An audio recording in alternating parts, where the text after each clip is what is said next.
अब हो गई दोबारा। सभी को जय भीम। और आज बहुत ही अच्छा दिन है। आज संत शिरोमणि गुरु रविदास जी का जन्मदिन है, जयंती है उनकी। और ऐसा माना जाता है कि 648वीं जयंती आज मना रहे हैं। 647 648 कहिए जो भी है, 47 48। तो इन महापुरुषों की जयंती मनाना अपने आप में बहुत महत्वपूर्ण बात है। और उनका एक महत्व इस बात के लिए है कि इन्होंने समाज के लिए अपना योगदान दिया, समाज को आगे बढ़ाने के लिए अपनी भूमिका निभाई। और आज जो हम इस तरह का जीवन जी रहे हैं, सम्मानजनक जीवन जी रहे हैं, गरिमामय जीवन जी रहे हैं, उसका आधार ऐसे ही महापुरुषों ने रखा, जिसके ऊपर 20वीं सदी में आके बाबा साहब ने एक बुलंद इमारत खड़ी करी। और उस बुलंद इमारत के तहत आज हम एक सम्मान का जीवन जी रहे हैं। संत रविदास एक बहुत बड़े दार्शनिक थे, भारत के बहुत बड़े चिंतक और विचारक थे, जिनकी वैचारिक में सामाजिक न्याय, आर्थिक न्याय के साथ साथ समतामूलक समाज था। उन्होंने अपने विचारों से प्रकाश फैलाया, लोगों को जगाया, क्योंकि वो समाज ऐसा समाज था जब जाति व्यवस्था बहुत ज़्यादा अपने विकट रूप में थी। और शूद्रों को, जिन्हें आज शेड्यूल कास्ट, आदिवासी और ओबीसी या पिछड़ा वर्ग को हम कहते हैं, वो सब शूद्र वर्ण कहलाता था। और शूद्र वर्ण के लोगों की स्थिति बड़ी खराब थी। लेकिन उस समय भी वो डरते नहीं थे, वो डरे नहीं और निडरता के साथ अपने विचार उन्होंने प्रकट किए, लोगों को जगाया, जाति के ऊपर हमला किया और व्यवस्था के ऊपर हमला किया।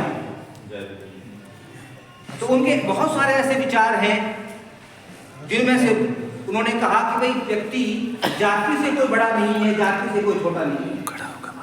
व्यक्ति छोटा या बड़ा अपने कर्म से होता है।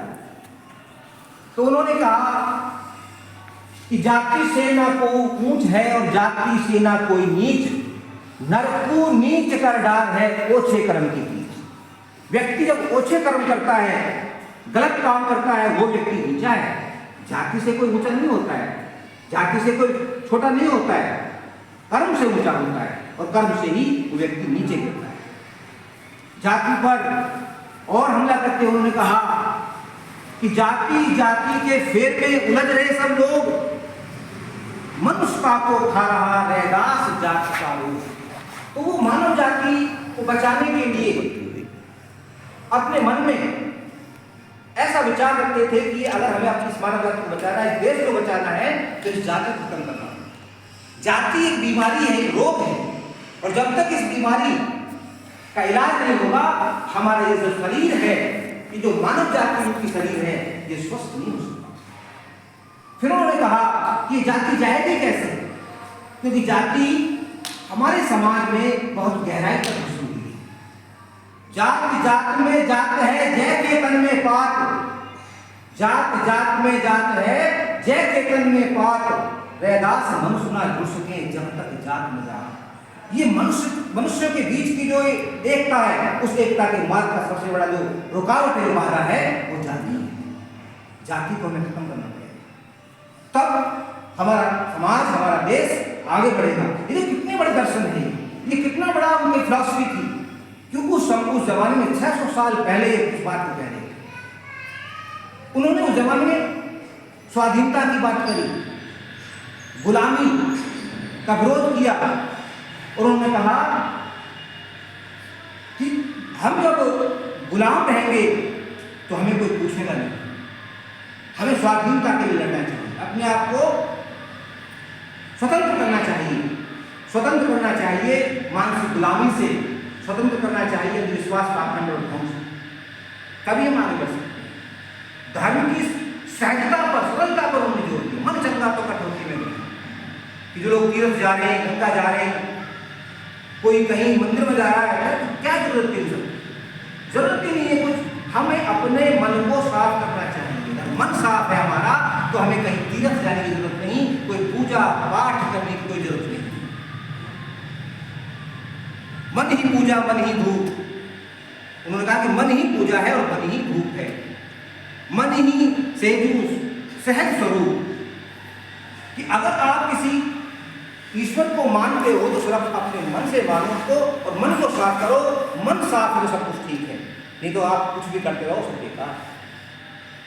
फिर उनके विचार थे कि भाई मैं एक बेगमपुरा समाज बनाना चाहता हूँ। मेरा आदर्श जो होगा वो बेगमपुरा होगा।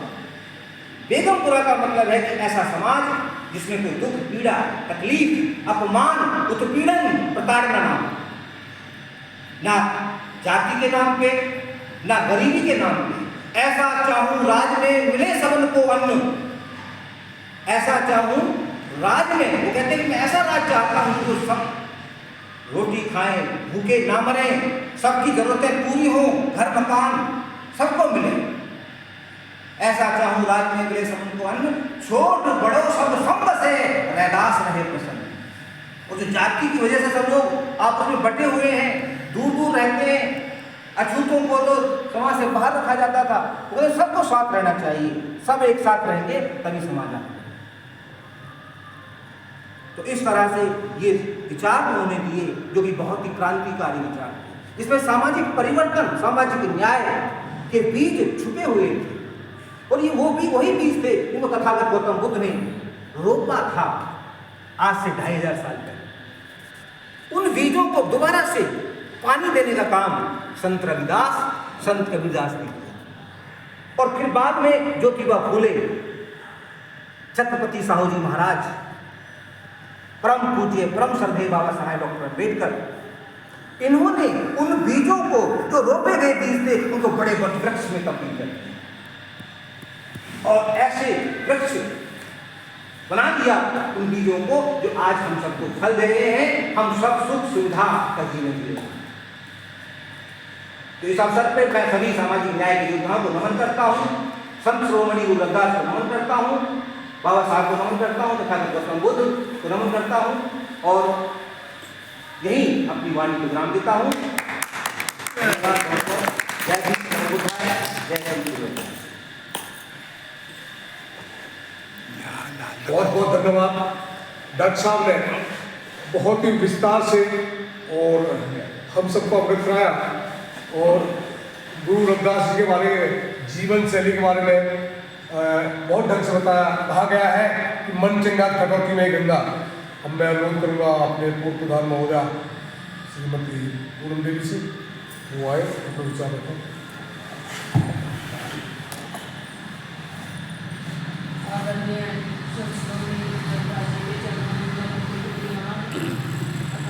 भगवान गौतम बुद्ध के चरणों में कोटि कोटि नमन। बाबा साहब के चरणों में कोटि कोटि नमन। मान्यवर साहब काशी